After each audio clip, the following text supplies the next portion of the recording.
Ruth 3ஆம் அதிகாரம் அதனுடைய 18ஆம் வசனம். ரூத் 3ஆம் அதிகாரம் அதனுடைய 18ஆம் வசனத்தை வாசிக்க கேட்போம்.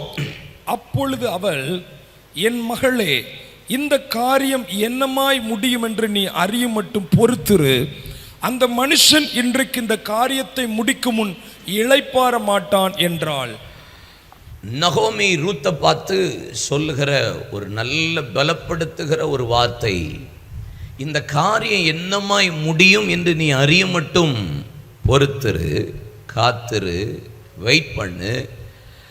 அந்த மனுஷன் இன்றைக்கு இந்த காரியத்தை முடிக்கும் முன் இளைப்பாறவே மாட்டான் என்று சொல்லப்பட்டிருக்கிறார். ரொம்ப உற்சாகமான வார்த்தையை ஆண்டவர் எனக்கு கொடுத்தார். இந்த பிப்ரவரி மாதம், இந்த 2வது மாதம் மவுண்ட் திருச்சபையின் குடும்பத்திற்கு இன்றைக்கு புதிதாக வந்தவங்க ஒவ்வொருவருக்கு வாக்குத்தத்தமாக தீர்க்க தரிசனமாக சொல்லுகிறேன். உங்கள் வாழ்க்கையில் சிறிய காரியமோ பெரிய காரியமோ பயங்கரமான காரியமோ எந்தெந்த காரியத்திலெல்லாம் ஆண்டவர் ஒரு பெரிய அற்புதம் செய்யணும், விடுதலை கொடுக்கணும், எனக்கு நன்மை செய்யணும், எனக்காக பேசணும், என் காரியம் என்னமா முடியுமோ, பல நாளாக பல வருஷமாக காத்திருக்கேன்னு சொல்கிறீங்களா? இந்த மாதம் ஆண்டவர் உங்கள் காரியத்தை நிறைவேற்றும்படி இந்த காரியத்தை முடிக்கும் முன் அவர் அமர்ந்திருக்க போகிறதே இல்லை, இளைப்பாற போகிறதே இல்லை. இந்த மாதம் உங்களுக்காக கிரியை செய்கிற மாதமாக இருக்கும்.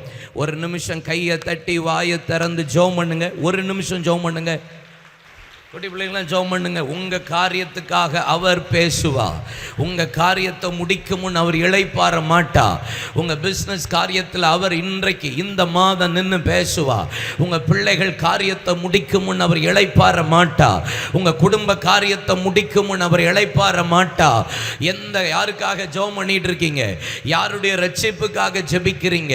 யாருடைய குடும்பத்தின் விடுதலைக்காக ஜெபிக்கிறீங்க? எந்த கணவனோ மனைவியோ பிள்ளைகளோ பெற்றோரோ நீங்க ஜெபிக்கிற காரியத்தில் தேவன் நிறைவேற்றும்படி கிரியை செய்யும்படி கர்த்தர் எழுந்திருப்பார். அவர் நீதி செய்வார். அவர் உங்களுக்காக காத்திருக்கிற தெய்வம். உங்கள் காத்திருப்பை இந்த மாதம் முடிய பண்ணி தேவன் கிரியை செய்கிற மாதமா இருக்கும். அவர் இளைப்பாற போகிறது இல்லை. அல்லேலூயா. நகோமி, ரூத்து, போவாஸ், இந்த கதையை பல வருஷம் நம்ம தியானிக்கிறோம். எத்தனை முறை தியானிச்சாலும் தீர்க்க தரிசனம் தான். வாக்குத்தத்தம் தான். ஆண்டவர் சின்ன காரியமோ பெரிய காரியமோ எப்படிப்பட்ட காரியமாக இருந்தாலும் நமக்காக அவர் பேசுவார் என்பதாக ஆதியாகமம் 34ஆம் அதிகாரம் அதனுடைய 19ஆம் வசனத்தை வாசித்து பார்த்தீங்கன்னா, யாக்கோபனுடைய மகளை திருமணம் செய்யும்படி ஒரு சகோதரனை குறித்து வேதம் சொல்லுகிறது. அவன் கொஞ்சம் கூட அந்த காரியத்தை செய்ய, எங்கள் கூட நீ என் பிள்ளைய நீ திருமணம் முடிக்கணும்னா அவன் விருத்த சேதனை செய்யணும்னு சொன்ன உடனே அவன் தாமதம் பண்ணாமல் அந்த காரியத்தை உடனே செய்தான் என்று போடப்பட்டிருக்கிறது. இது நான் மாம்ச பிரகாரமாக பார்க்கல.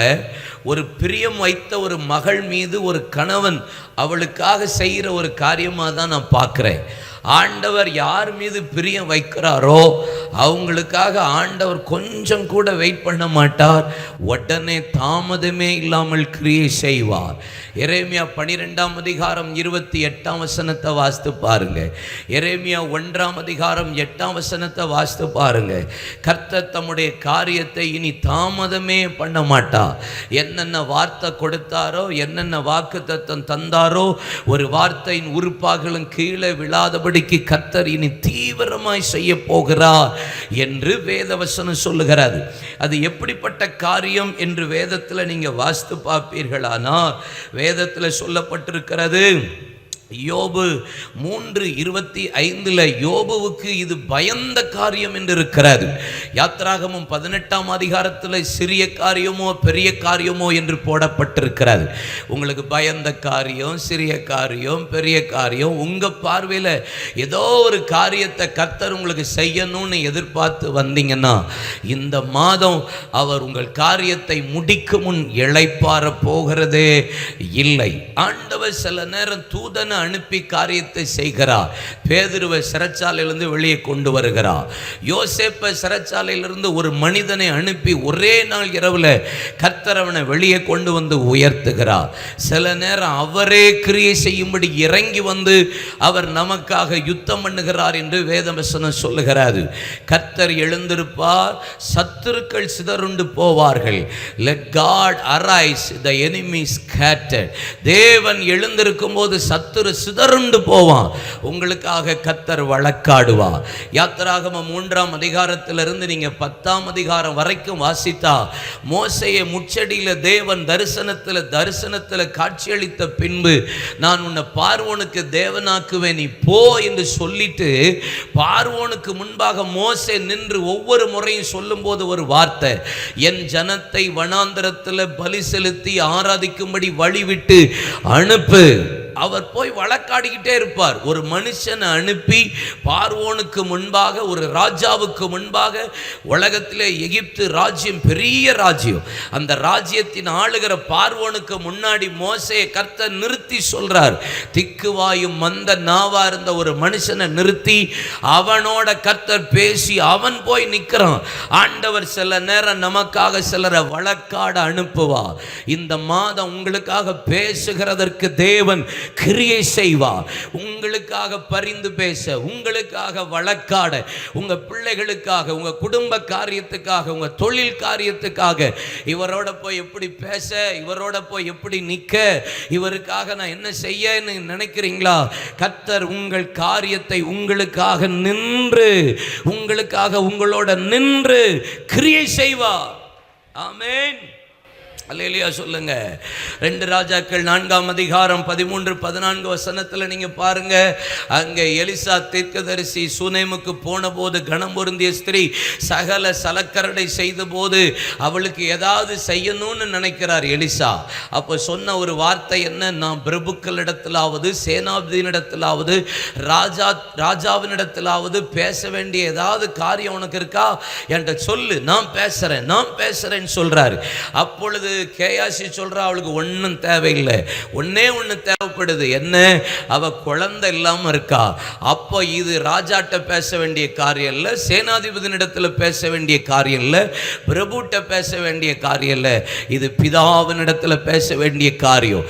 பேசினா உற்பவ கால திட்டத்தில் நான் உன்னிடத்தில் வருவேன், நீ ஒரு குமாரனை சுமப்பா என்பதாக ஆண்டவர் யார்கிட்ட பேசணுமோ, யார்கிட்ட போய் நிற்கணுமோ, நீங்க இனி இந்த மாசம் கவலைப்பட வேண்டாம். உங்களுக்காக ஒருவர் போய் நிற்பார், உங்களுக்காக ஒருவர் போய் நின்று பேசுவார். எத்தனை பேர் நம்புறீங்க? எத்தனை பேர் விசுவாசிக்கிறீங்க? அவர் இளைப்பாறவே மாட்டார். அல்லேலூயா, ஆமென். கர்த்தருக்கு மகிமை உண்டாகட்டும். அவர் எப்படிப்பட்ட பெரிய காரியங்கள்லாம் செய்கிறார்? பல வார்த்தையை நான் சொன்னேன். மகிமையான காரியம் சொல்லுங்க, பெரிய காரியம், உத்தமமான காரியம், கிரகிக்கக்கூடாத காரியம், ஆராய்ந்து முடியாத, எண்ணி முடியாத காரியம், பயங்கரமான காரியம், புதிய காரியம். எல்லா காரியத்துக்காக கர்த்தர் நமக்காக இளைப்பாறாம நின்று கிரியை செய்ய போகிறார். ஆமென்.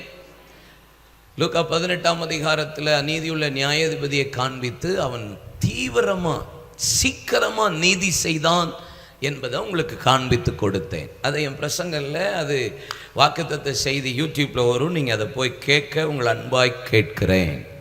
ஒரு 3 காரியத்தை இன்றைக்கு காலை வேளையில் பரிசுத்த ஆவியானவர் நம்மோடு பேச விரும்புகிறார். ஒரு 3 வார்த்தைகளை நான் உங்களுக்கு சொல்லுகிறேன், குறித்து வைத்துக் கொள்ளுங்கள்.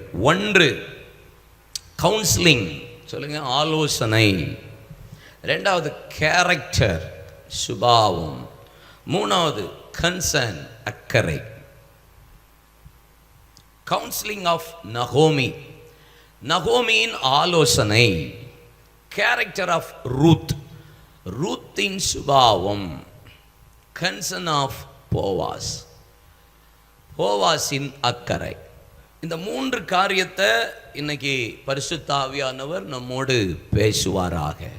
ஆலோசனை கொடுத்த நகோமி எப்படிப்பட்ட ஆலோசனை கொடுத்தால் என்பதை ஒரு வார்த்தையும், எப்படிப்பட்ட சுபாவத்தோடு இருந்தால் ரூத் என்பதையும், அக்கறைப்படுகிற போவாஸ், கன்சர்ன். எப்படிப்பட்ட அக்கறை நம்ம மேலே கடவுள் வைத்திருக்கிறார் என்பதையும் நான் உங்களோட பேச பரிசுத்த ஆவியானவர் நமக்கு உதவி செய்வாராக. அல்லேலூயா.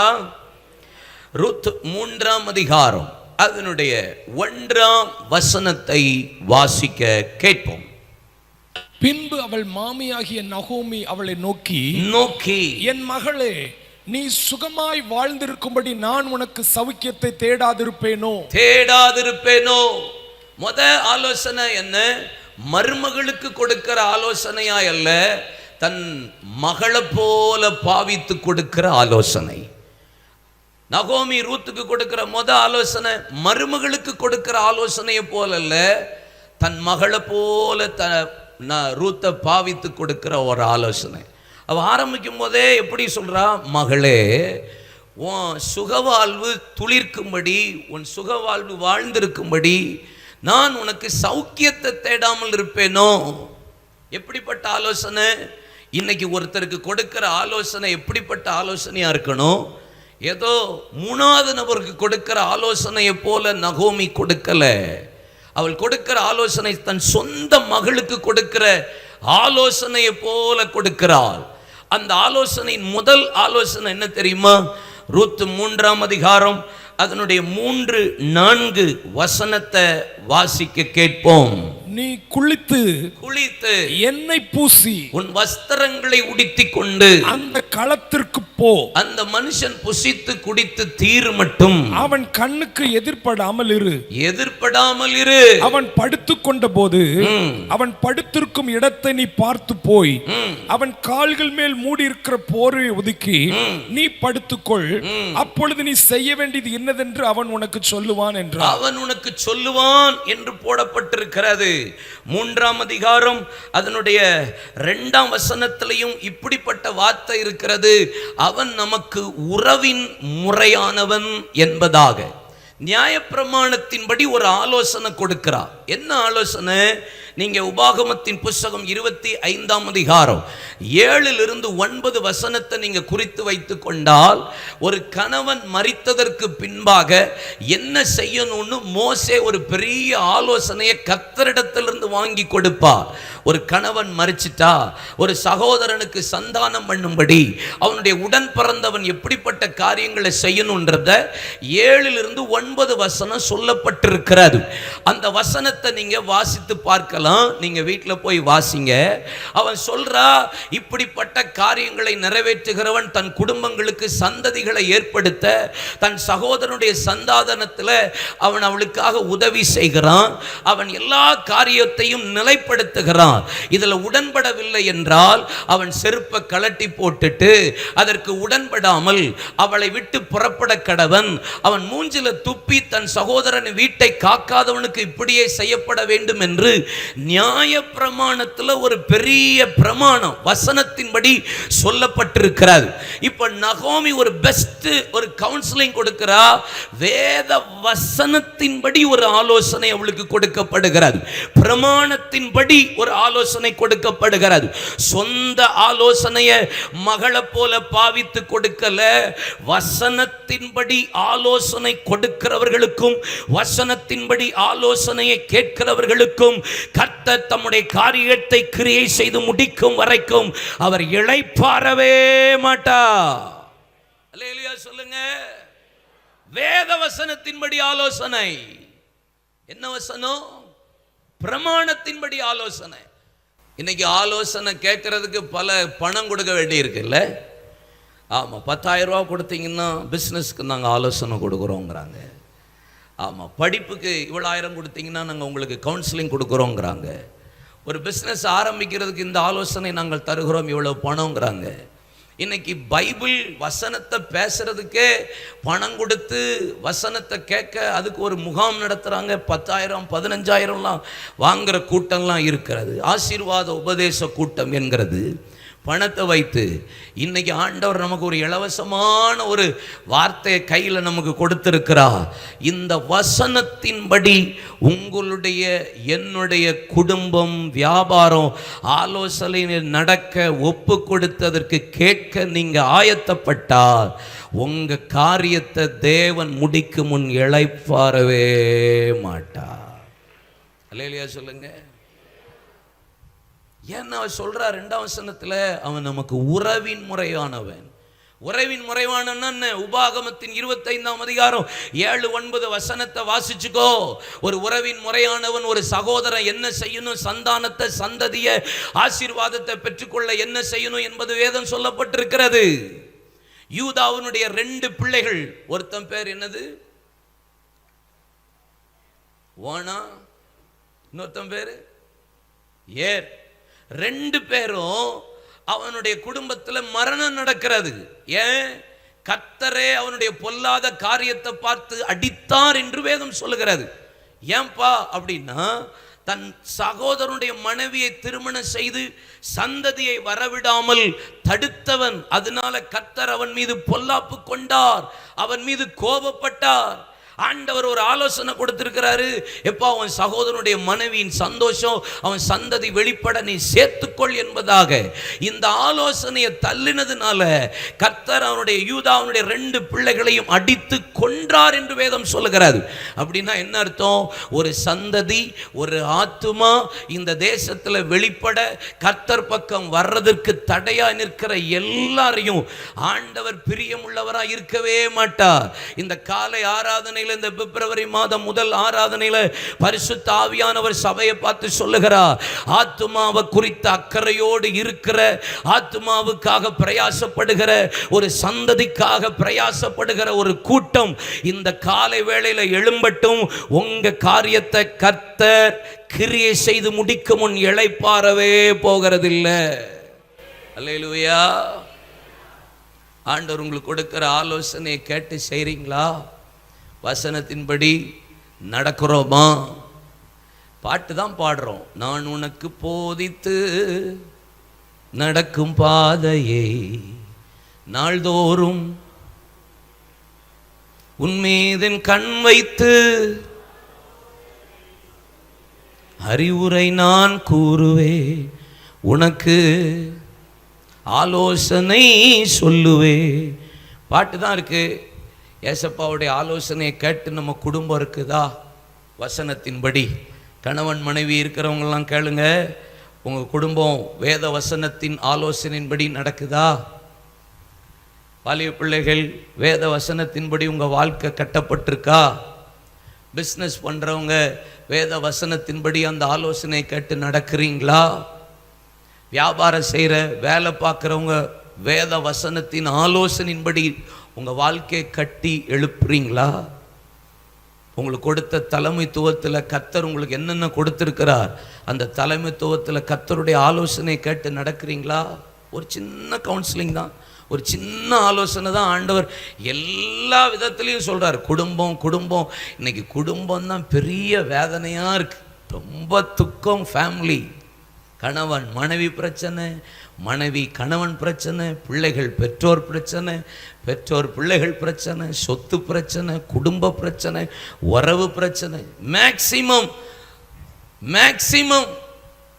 ஏன்னா பிசாசுக்கு நல்லா தெரியும், குடும்பம் கட்டப்பட்டுருச்சுன்னா பிள்ளைகள் ஆசீர்வதிக்கப்பட்டுருவாங்கன்னு தெரியும். ஒரு குடும்பம் ஆசீர்வாதமாக வந்துருச்சுன்னு வச்சுக்கோங்களேன், தேச ராஜ்யம் கட்டப்பட்டுரும், எழுப்புதல் வந்துடும் பிசாசுக்கு தெரியும். அதனால தான் மேக்சிமம் பாருங்க, ஃபேமிலியில தான் பிரச்சனை.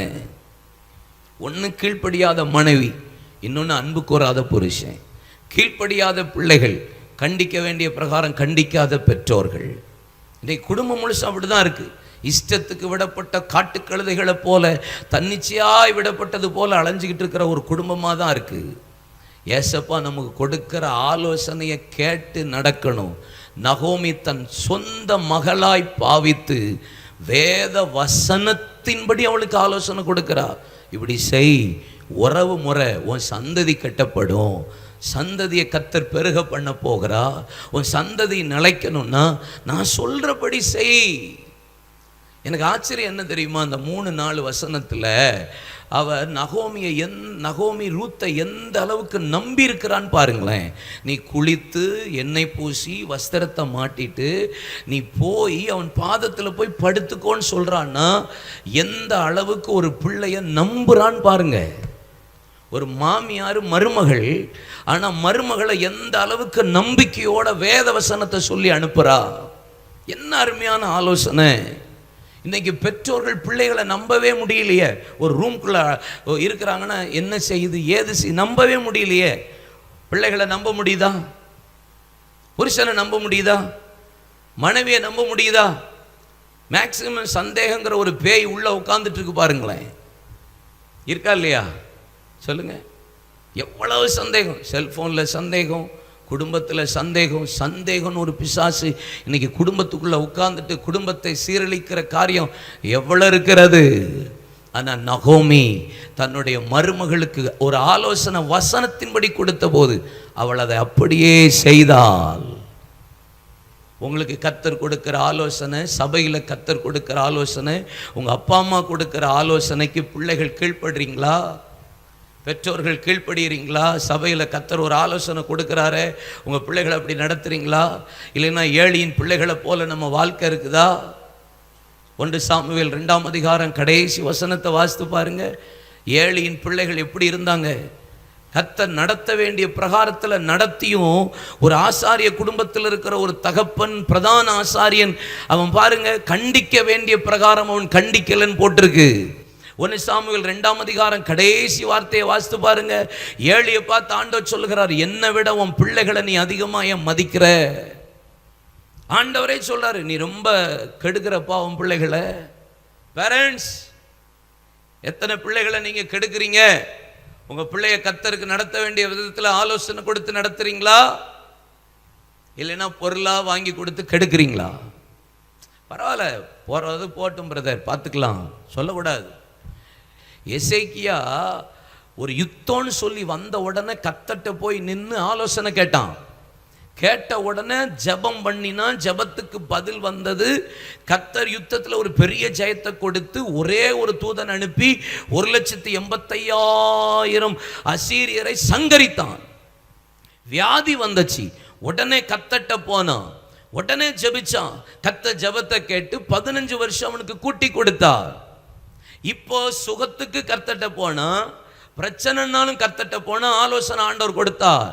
ஆனா கடைசி பாருங்க, தன்னுடைய குடும்பத்தை சத்துரு கையில் ஆண்டவர் ஒப்பு கொடுக்க போறாருன்னு தீர்க்கதரிசி மூலியமா பேசுறாரு. அவன் அந்நியர்களுக்கு தன் வீட்டில் காண்பிக்காத இடமே இல்லை, எல்லா இடத்தையும் காண்பித்தான் என்று வேதம் சொல்லுகிறது. அவன் காண்பிக்காத இடம் ஒண்ணுமே இல்லை. சத்துருக்கு எல்லாத்தையும், வீட்டை, பொக்கிஷ சாலை எல்லாத்தையும் காமிச்சான். தீர்க்கதரிசி வந்து சொல்றாரு, எசேக்கியா நீ எல்லாத்தையும் காமிச்சில்ல, நாட்கள் வரும் அப்போது உன் வீட்டில் உள்ள எல்லாம் பிதாக்கள் இந்நாள் வரைக்கும் சம்பாதித்தது எல்லாத்தையும் சத்துரு கொண்டு போயிடுவான் பாபிலோனுக்குன்னு சொன்ன போது எசேக்கியா சொன்ன வார்த்தை எனக்கு ஆச்சரியமா இருந்தது. இது கேட்ட உடனே, தீர்க்க தரிசனத்தை கேட்ட உடனே கர்த்தர்ட்ட போயிருக்கணுமா, போயிருக்க வேண்டாமா? போகல. அந்த வசனத்தை வாசிச்சேன். 2 ராஜாக்கள் 20:19 பாருங்களேன்.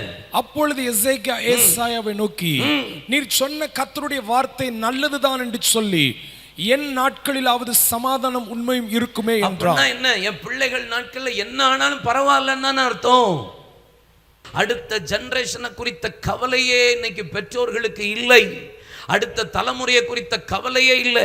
ஆண்டவர்ட்ட போய் உட்கார்ந்து என் பிள்ளைய என்ன படிக்க வைக்கணும், என் பிள்ளைய நான் என்ன செய்ய வைக்கணும், வியாபாரத்துக்கு என் பிள்ளை என்ன பண்ணணும், என் பிள்ளைய என்ன தேசத்தில் நிலையில வைக்கணுங்கிற கேள்வியே இன்னைக்கு அப்பா அம்மாட்ட கிடையாது. படிக்கிற மாதிரி படிக்கட்டும், என்னதாவது படிக்கட்டும், என்னதையாவது வேலையை பார்க்கட்டும். இல்லை, நீங்கள் அக்கறையற்றவர்களாக இருக்கிறதுனால, ஆண்டவர்கிட்ட ஆலோசனை கேட்காததுனால தான் இன்னைக்கு பலருடைய பிள்ளைகளுடைய நிலைமை பரிதாபம். இன்னைக்கு நகோமி ஒரு சின்ன ஆலோசனை, நியாய பிரமாணத்தின்படி, வசனத்தின்படி ஒரு தன் மகளை போல பாவித்து கொடுக்கிற ஒரு ஆலோசனை அவ வாழ்க்கையை, சந்ததியை கட்டி அது நிமித்தம் இயேசு வெளிப்பட முடியுமானா, இன்னைக்கு நீங்க கொடுக்கிற விளையற பெற்ற ஆலோசனை உங்க பிள்ளைகளுக்கு ஜெபித்து கொடுக்கிற ஆலோசனை உங்க குடும்பத்தை கட்டும். ஆமென் சொல்லுங்க. இன்னைக்கு பேரண்ட்ஸ் ஒரு முடிவு எடுக்கணும். உங்க காரியத்துக்காக அவர் கிரியை செய்வார். நீங்கள் அதுக்கு ஒப்பு கொடுங்க. சும்மா என்னத்தையாவது நடக்கட்டும், நீ பார்த்து ஜெபம் பண்ணு, நீயே பார்த்துக்கோ. இன்றைக்கி ரொம்ப அட்வான்டேஜெல்லாம் ஆயிடுச்சு, நீயே எவனையாவது பார்த்து கல்யாணம் முடிச்சுக்கோ.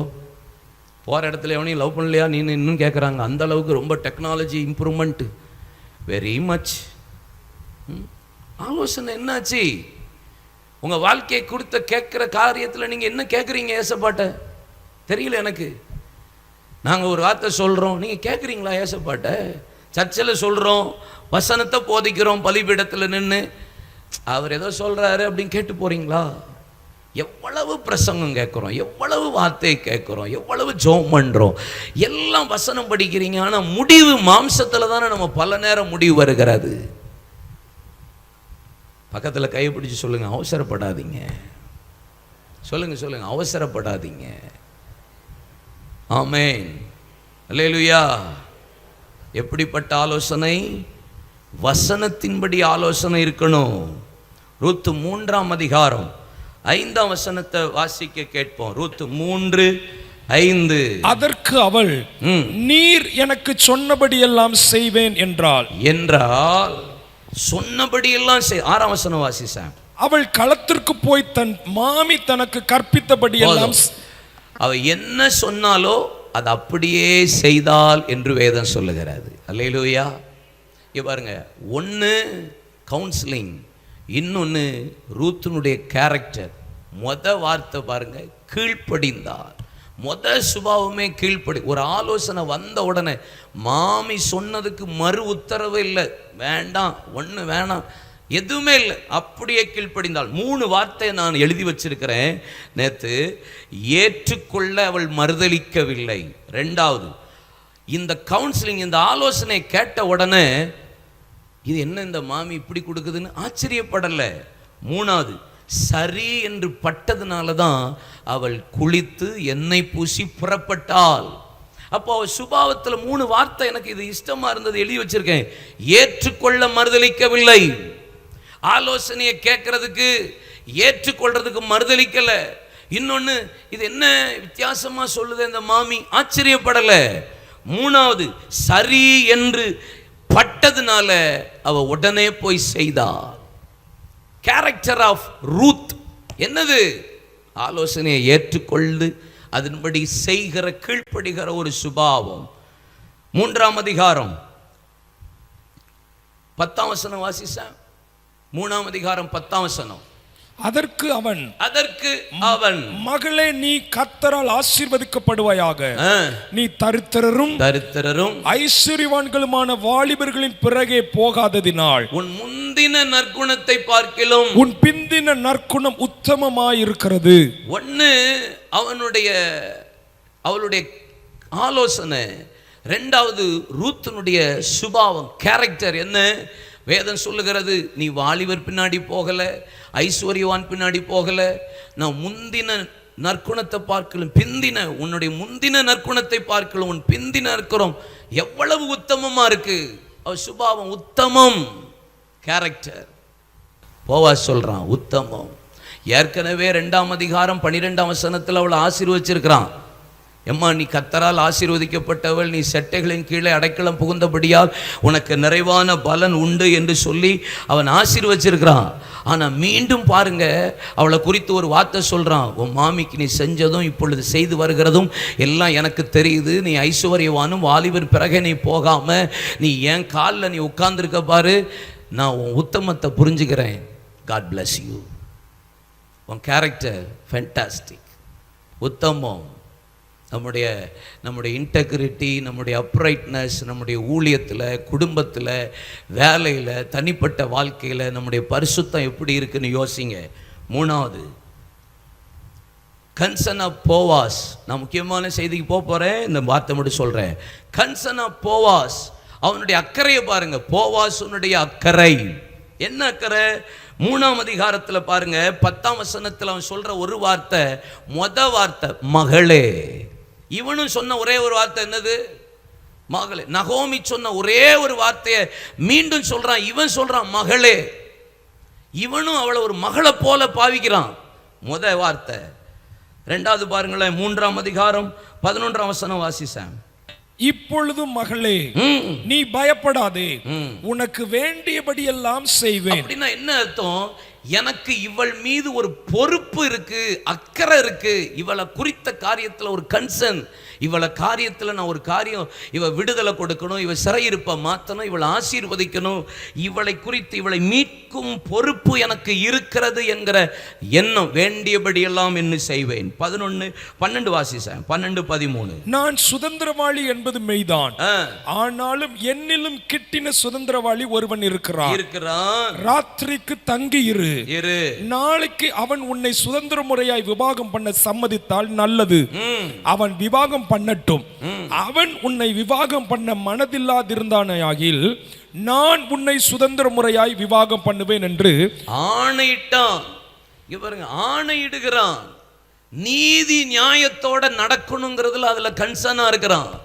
ஒன்று மகளேன்றான், இன்னொரு கன்சர்ன் எனக்கு இதுல பொறுப்பு இருக்கின்ற எண்ணம் இருக்கிறது. மூன்றாவது, நீதியோட ஆணையிட்டு கொடுத்தால் சகல விவாதத்திற்கு முடிவு, அதை மாற்றவே முடியாது. 15ஆம் வசனம் வாசிச்சேன். அவன் அவளை நோக்கி, நீ போர்த்து கொண்டிருக்கிற போர்வையை விரித்து பிடி என்றான். அவள் அதை பிடித்த போது அவன் அதில் 6 படி வார்கோதுமை அளந்து போட்டு அவள் மேல் தூக்கி விட்டு பட்டணத்திற்கு புறப்பட்டு வந்தான். இப்போ பாதத்தில் இருக்கிறா, அவளை அங்கீகாரம் பண்ணுறான். ஒரு 6 படி கோதுமையை கொடுத்து நான் உன்னை கன்சர்னாக இருக்கிறேங்கிறதுக்கு சொல்கிறேன். இப்போ ஆண்டவர் நமக்கு ஒரு அடையாளத்தை கொடுக்கும்போது தான் எனக்கு தீவிரமாக கிரியை செய்வாங்கிற ஒரு சந்தோஷமும் விசுவாசமும் வருது. இப்போ ரூத்துக்கு ஒரு அடையாளம் கிடைக்குது. 6 படி கோதுமையை தலையில் தூக்கி விடுறான், அடையாளம். அடுத்தது வாசிச்சேன் 18. அப்பொழுது அவள், என் மகளே, இந்த காரியம் என்னமாய் முடியும் என்று நீ அறிய மட்டும் பொறுத்திரு. அந்த மனுஷன் இன்றைக்கு இந்த காரியத்தை முடிக்கும் முன் இளைப்பாற மாட்டான் என்றார். வாக்குத்தத்தத்தை நிச்சயமாய் நிறைவேற்றுவான். சொன்னதை முடிக்கும் முன்பாக அவன் இளைப்பாற மாட்டான். ஏன்னா ஒரு உண்மை உள்ளவன். 3 வார்த்தை உங்களுக்கு சொல்லியிருக்கிறேன். இப்ப 4ஆம் அதிகாரம் முதல் வசனத்தை மீண்டும் வாசிக்க கேட்போம். 4ஆம் அதிகாரம் முதல் வசனம். போவாஸ் பட்டண வாசலில் போய் உட்கார்ந்து கொண்டிருந்தான். பட்டண வாசலில் உட்கார்ந்து கொண்டிருந்தான். அப்பொழுது போவாஸ் சொல்லி இருந்த அந்த சுதந்திரவாளி அந்த வழியே வந்தான். அவனை நோக்கி, ஓய் என்று பெயர் சொல்லி கூப்பிட்டு, இங்கே வந்து சற்று உட்காரும் என்றான். அவன் வந்து உட்கார்ந்தான். ரூத் என்பதற்கு ஃப்ரெண்ட்னு அர்த்தம், நண்பன் அர்த்தம். போவாஸ் என்பதற்கு ஸ்ட்ரென்த், பலன் அப்படின்னு அர்த்தம். கவுன்சிலிங் ஆஃப் நகோமி, அவளுடைய ஆலோசனை இருக்கு. கேரக்டர் ஆஃப் ரூத், அவளுடைய சுபாவம் சொல்லப்பட்டிருக்கு. இன்னும் பல சுபாவம் இருக்கு. கன்சர்ன் ஆஃப் போவாஸ், போவாஸினுடைய அக்கறை இருக்கிறது. இதுல ஆண்டவர் எப்படி கிரியை செய்கிறார் போவாஸ் மூலியமா? ரூத்துங்கிறது நண்பன், ஃப்ரெண்டு. போவாஸுங்கிறது ஸ்ட்ரென்த். இன்னைக்கு இயேசுவையும் என்னையும் உங்களையும் இயேசுவையும் முன்னாடி வச்சு பார்ப்போம். இயேசு ஒரு நண்பனுக்கு செய்கிற ஆசீர்வாதம் எப்படி இருக்கும்? ஒரு நண்பன் அப்படின்னு சொன்னா எப்படி இருக்கும்? சிநேகிதன் சகோதரனிலும் அதிகமாய் சிநேகிக்கிறவன் உண்டு. ஆபிரகாம் ஆண்டவர் சிநேகிதனேன்னு சொன்னார் என்றிருக்கு. சிநேகிதனேன்றார். நீங்க இயேசுவை எந்த ஸ்டாண்டர்ட்ல வச்சிருக்கீங்க? உங்களுக்கும் இயேசுக்கு இருக்கிற உறவு எப்படிப்பட்ட உறவாய் இருக்கிறது? இந்த 2வது மாதம் ஏசப்பா கூட உங்க வாழ்க்கை எப்படிப்பட்ட வாழ்க்கையா வாழணும்? நண்பனை போலையா, இல்லைன்னா தேவைக்கு பயன்படுத்துகிற ஒரு ஆண்டவரை போலவா? எப்படி வச்சிருக்கீங்க? ஒரு நிமிஷம் கண்களை மூடுங்க. ஒரே ஒரு நிமிஷம் கண்களை மூடுங்க. கர்த்தரை நோக்கி பார்க்கலாம். நண்பரை போல இருக்கிறாரா? எப்படி நான் இதுவரைக்கும் வச்சிருக்கிறேன்? நீங்கள் நண்பரை போல வச்சிருந்தா இன்னைக்கு அவர் உங்களுக்கு பலனாய் மாறப்போகிறார். போவாஸ், நீ பலனாய் மாறப்போகிறாய். ரூத்துக்கு பலனாய் மாறப்போகிறார். நண்பனை போல கைகளை உயர்த்தி ஒரு நிமிஷம் ஸ்தோத்திரம் பண்ணுங்க. ஒரே ஒரு நிமிஷம் கர்த்தரை ஸ்தோத்திரம் பண்ணுங்க. ஹல்லேலூயா, ஹல்லேலூயா. இயேசுவே, உம்மை நேசிக்க கற்றுத்தாரும், உம்மை நேசிக்க கற்றுத்தாரும், உம்மை நேசிக்க கற்றுத்தாரும், உம்மை நேசிக்க கற்றுத்தாரும். உள்ளத்தா முழு பலத்தா, உள்ளத்தா முழு பலத்தா, உம்மை நேசிக்க கற்றுத்தாரும். ஏசாயா 41:8 வாசிக்க கேட்போம். என் தாசனாகி இஸ்ரவேலே, நான் தெரிந்து கொண்ட யாக்கோபே, என் சிநேகிதனான ஆபிரகாமின் சந்ததியே. ஆபிரகாமை பார்த்து ஆண்டவர் சொல்றாரு, என் சிநேகிதனாகிய ஆபிரகாமின் சந்ததியே. சிநேகிதன். யாக்கோபு 2:23 பாருங்க. யாக்கோபு 2:23. அப்படியே ஆபிரகாம் தேவனை விசுவாசித்தான், அது அவனுக்கு நீதியாக எண்ணப்பட்டது என்கிற வேத வாக்கியம் நிறைவேறிற்று. அவன் தேவனுடைய சிநேகிதன் எனப்பட்டான். தேவனுடைய சிநேகிதன் எனப்பட்டான்.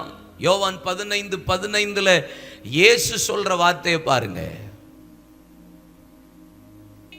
இனி நான் உங்களை ஊழியக்காரர் என்று சொல்லுகிறேன். உங்களை ஊழியக்காரன்னு சொல்ல மாட்டேன். ஊழியக்காரன் தன் எஜமான் செய்கிறதை அறிய மாட்டான்.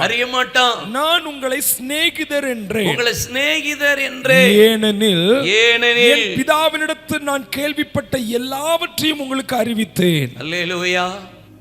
எல்லாவற்றையும் அறிவித்தேன். சிநேகிதன்னா என்ன சொல்லுவான்? அதுக்கு எக்ஸாம்பிள் இந்த முன்னாடி ஒரு கொஞ்சம் குரூப் உட்கார்ந்துருக்கு பாருங்க. ஸ்கூல்லையும் இருக்கும், நம்ம சர்ச்சிலையும் இருக்கு. குட்டி பிள்ளைங்க எவ்வளவுதான் நான் பெரம்பெடுத்தாலும் பாருங்க, நம்ம குரூப் ஒன்று இருக்கு உள்ள முன்னாடி, குசு குசுன்னு கதை பேசுவாங்க. எனக்கு அப்படிமே கொஞ்ச நேரம் அப்படி இப்படி பார்ப்பான், சைடு வழியாக பார்ப்பான். நம்மளை பார்த்துட்டு அடுத்த நிமிஷம் அப்படியே பேச ஆரம்பிச்சிருவான். என்னதான் கதை பேசுகிறான்னே தெரியாது. சிநேகிதன்கிட்ட தான் எல்லாத்தையும் இருதயத்தை திறந்து பேசுவோம். ஆமாம், ரைட்? ஃப்ரெண்டு இருக்கிறவங்கலாம் கை வைத்துங்க. சிலருக்கு ஃப்ரெண்டே கிடையாதும்பாங்க சில ஆட்கள்லாம். இப்போ வீட்டை விட்டு வெளியே வர்றது கிடையாது. எனக்கு நல்ல பெஸ்ட்டு ஃப்ரெண்டு இருக்காங்கன்னு சொல்கிறவங்க கை வைத்துங்க பார்க்கலாம். எல்லாத்தையும் மறைக்காமல் சொல்கிற ஃப்ரெண்டு, அதுதான் ஃப்ரெண்டு. அப்படியே இருதயத்தை அப்படியே ஓப்பன் ஹார்ட்டடாக பேசுகிற ஆள் தான் ஃப்ரெண்டு. அவன் தான் உண்மையான சிநேகிதன். அவன் தான் உண்மையாக நம்மளை பலப்படுத்துகிறவன். ரூத்துன்னா ஃப்ரெண்டு, போவாஸ்னா ஸ்ட்ரென்த்து.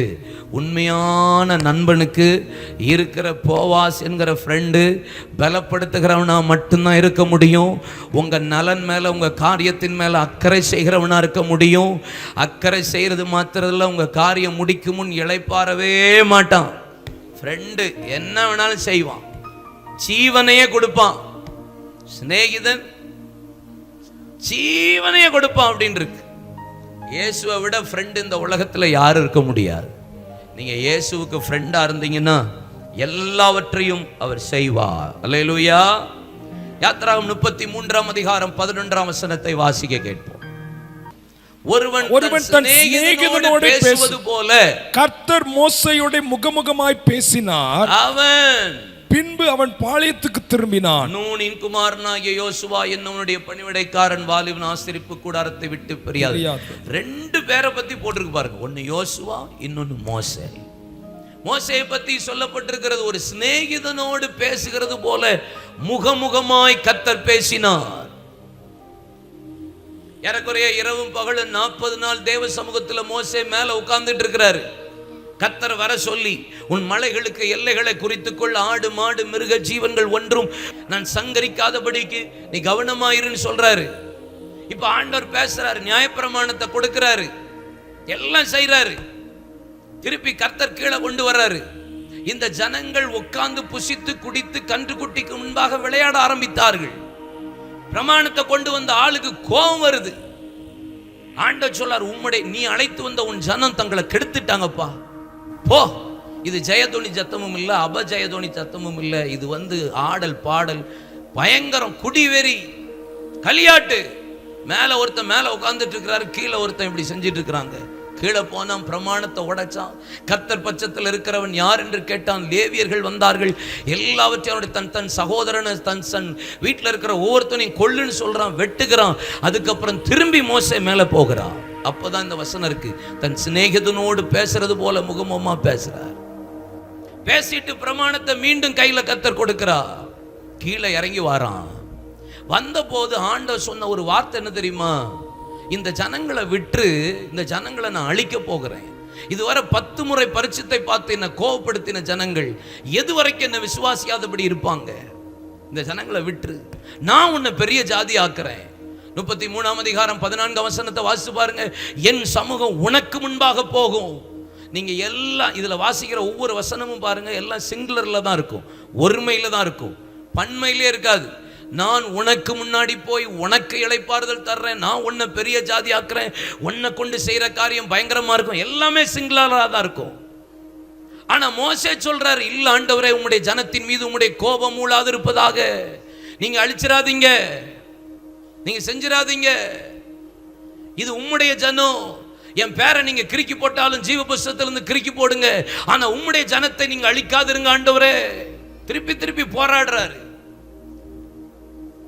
40 நாள் தேவ சமூகத்தில் இருந்துட்டு வந்த ஆளு அடுத்த நாள் புறப்படும் போது ஆண்டவர்கிட்ட சொல்றாரு, உம்முடைய சமூகம் எனக்கு முன்னாடி வரணும் ஆண்டவரே.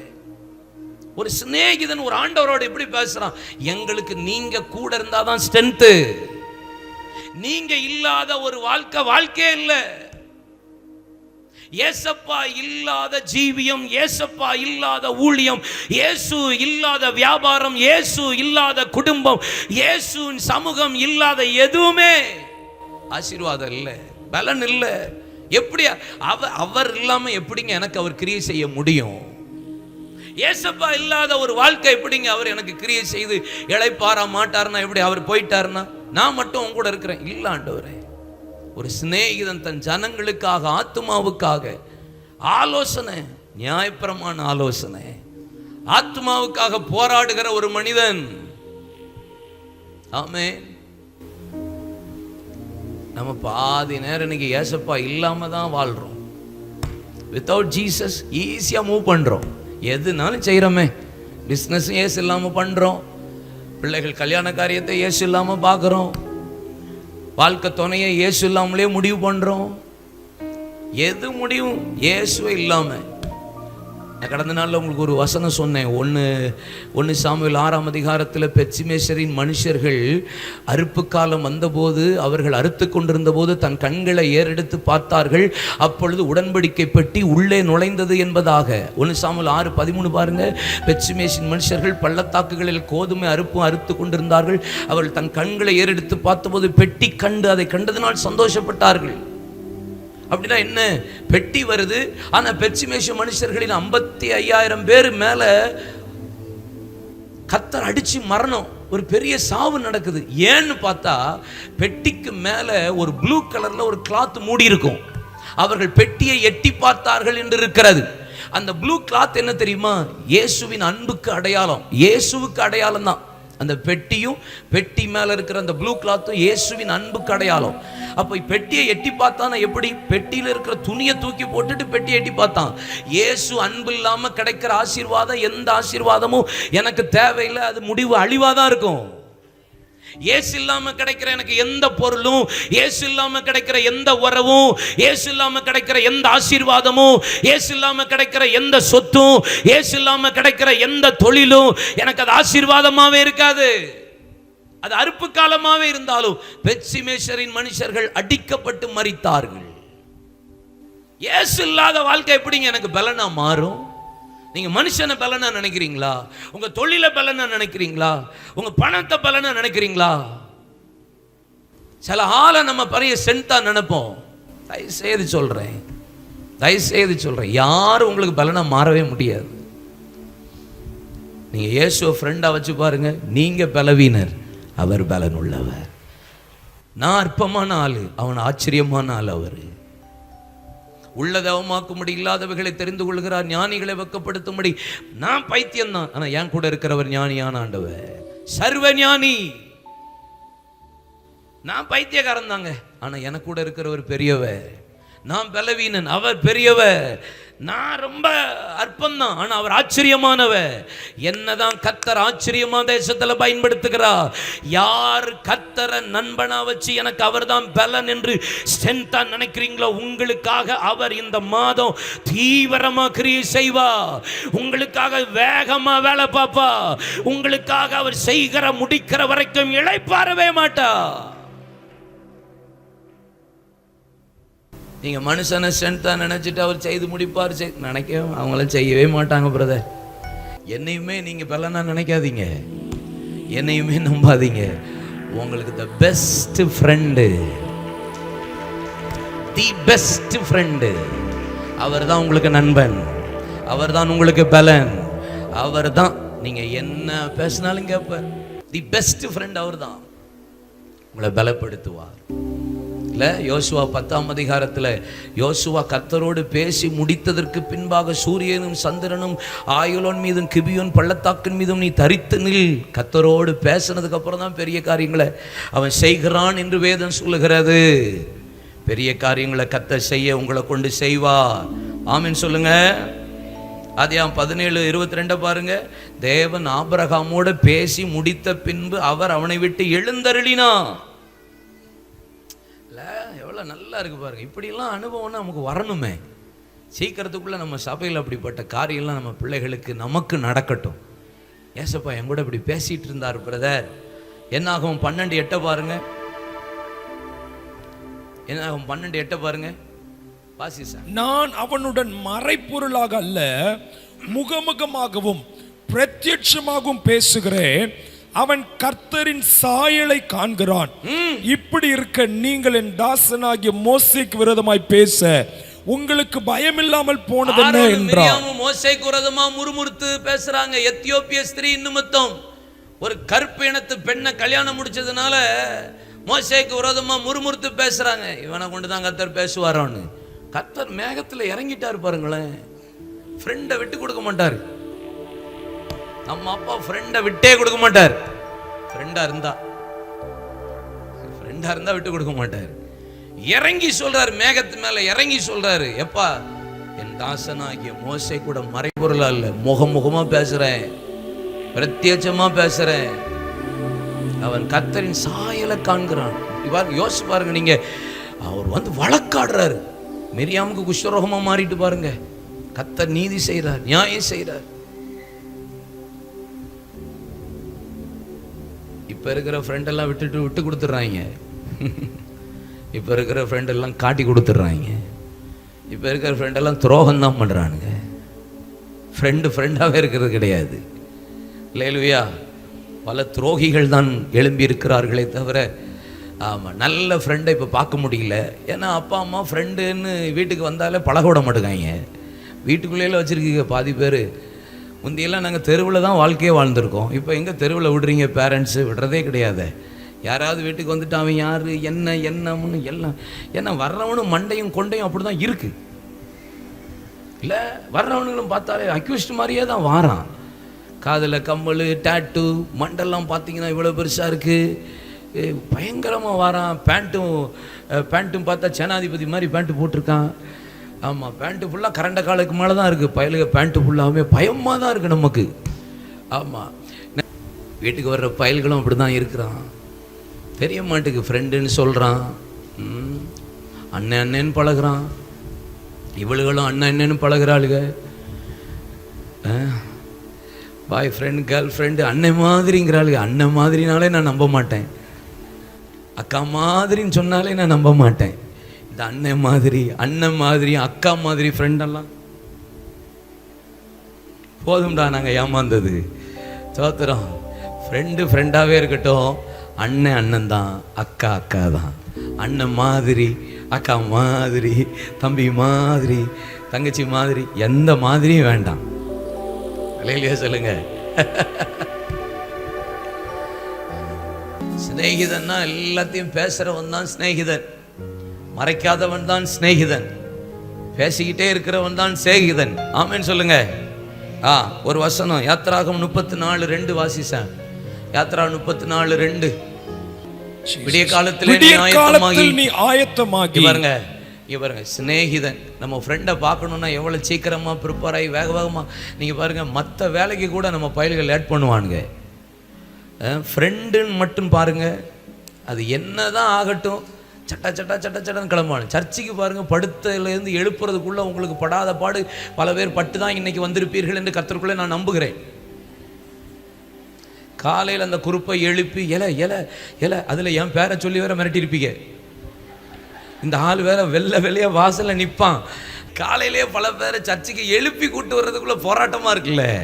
ஆனால் நீங்கள் பாருங்கள், என் ஃப்ரெண்டு வாரான்னு சொல்லி பாருங்கள், பல்லு வளர்க்குறானோ வளர்க்கலையோ, கழுத அந்த தண்ணியை குளிக்கிறானோ குளிக்கலையோ, தண்ணி அப்படி வச்சுட்டு இப்படி தேய்ப்பானுங்க பாருங்கள். தேய்ச்சிட்டு டக்குன்னு சோப்பு மாட்டோன்னு குளிச்ச மாதிரியே இருக்கும். பாருங்களேன், டக்குன்னு தேய்ச்சிட்டு இப்படி சோப்பை போட்டோன்னு குளிச்ச மாதிரியே இருக்கும். அதில் இந்த சென்ட்டு வேறு ஒன்று கண்டுபிடிச்சிருக்காங்களா, சர்ன்னு அடிச்சுட்டு பாஞ்சிடுறானே. பாஞ்சு சும்மா தான் போய் நிற்பானுங்க. அங்கே போய் ஒன்று வெட்டி முறிக்க போகிறது கிடையாது. ஸோ ப்ரிப்பரேஷன் பாருங்களேன். ஒரு ஃப்ரெண்டை பார்க்கணுன்னா எந்த லெவலுக்கு கூட போய் ஆயத்தப்படுறது தான் ஒரு ஃப்ரெண்டோடைய ஒரு ஃப்ரெண்டு இஸ்னே. நாங்கள் உங்களுக்கு கர்த்தர் கிரியை செய்யணுன்னா first you have to prepare. உங்கள் ஆண்டவரோட நீங்கள் பேசுகிறதுக்கு, ஜெபம் பண்ணுறதுக்கு, பேசுகிறதுக்கு, உட்காந்து டைம் ஸ்பெண்ட் பண்ணுறதுக்கு நீங்கள் ஆயத்தமாகுங்க. முகமுகமாக பேச, அவரோடு உட்காந்து நேரத்தை செலவு பண்ணுங்க. நீங்கள் இயேசுகிட்ட பழகிற மாதிரி நீங்கள் வேறு யார்கிட்டையும் பழக முடியாது. இயேசுகிட்ட பேசுகிற மாதிரி நீங்கள் வேறு யார்கிட்டையுமே பேச முடியாது. இயேசு கூட உங்கள் வாழ்க்கையை ஸ்பெண்ட் பண்ணுற மாதிரி நீங்கள் வேறு யார்கிட்டையுமே நீங்கள் பழக முடியாது. எல்லாருக்கும் கொஞ்ச நாள் கழிச்சோன்னா போர் அடிச்சிடும். சிலது நீங்கள் செய்கிறது கொள்ள நேரம் என்ன ஆயிருன்னா, நமக்கு ஒரு ஒரு ஒரு ஒரு சர்டன் பீரியடுக்கு மேலே பாருங்கள் என்ன ஆகும் தெரியுமா, பிடிக்காமல் கூட போகும். என்ன இப்படி செய்கிறாங்க அப்படின்னு. எவ்வளோ தான் பழகி பார்க்குறவங்க கூட இருந்தாலும் சில நேரம் பிடிக்காமல் போயிடும். நான் உங்களுக்கு சொல்லட்டா, நீங்கள் இயேசு கூட என்னன்னாலும் பேசலாம். Ruth friend, Boaz strength. நீங்கள் நண்பனாக இருந்தால் உங்களுக்கு இயேசு பலனாய் மாறுவார். I can do all things through Christ who strengtheneth me. என்னை பலப்படுத்துகிற கிறிஸ்துவினால தான் எல்லாவற்றையும் செய்ய எனக்கு பலன் உண்டு. நீங்கள் அப்படி விசுவாசிங்க.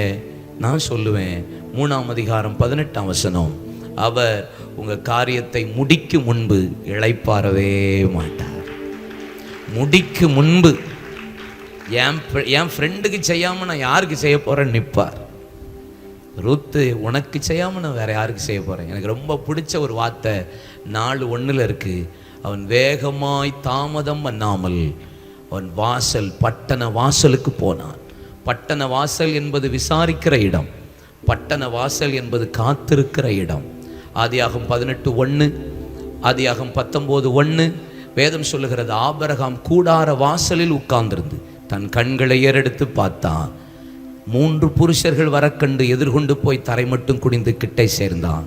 உற்பவ கால திட்டத்தில் உன்னிடத்தில் வருவேன், நீ ஒரு குமாரனை பெறுவா. வாசலில் உட்கார்றவனுக்கு தான் பரலோகம் செவி சாய்க்கும். 19ஆம் அதிகாரம் 1ஆம் வசனம், லோத்து வாசலில் உட்கார்ந்திருந்தான்.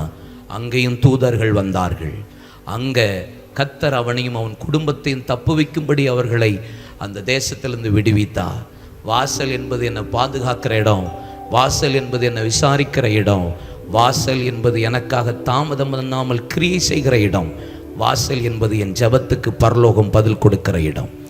நீதிமொழிகள் 8ஆம் அதிகாரம் 32ஆம் வசனத்தை பாருங்க. நித்தமும் என்னுடைய வாசப்படி நிலையருகே காத்திருந்து எனக்கு செவி கொடுக்கிறவன் எனக்கு பாக்கியவான். எவன் உட்காந்து கர்த்தர் சமூகத்தில் இருக்கீங்களோ அவனுக்கு தான் வாசல்ல இருக்கிறவன் சிநேகிதனோடு பேசுவான். வாசல்ல இருக்கிறவன் சிநேகிதனை எனக்கு பலனா மாற்ற பண்ணுவான். இன்னைக்கு நீங்கள் இயேசுவை சிநேகிதராய் பலனா மாறுங்க. நீங்கள் அவரோட ஃப்ரெண்டாக மாறுங்க. உங்களுக்கு அவர் பலனா மாறுவார். உங்கள் காரியத்தை நடக்கும் முன்பாக, நிறைவேற்றி முடிக்கும் முன்பாக அமர மாட்டார், இளைப்பாற மாட்டார். ஜெபிக்க முடியும். முழங்கால் படியிடுவோம்.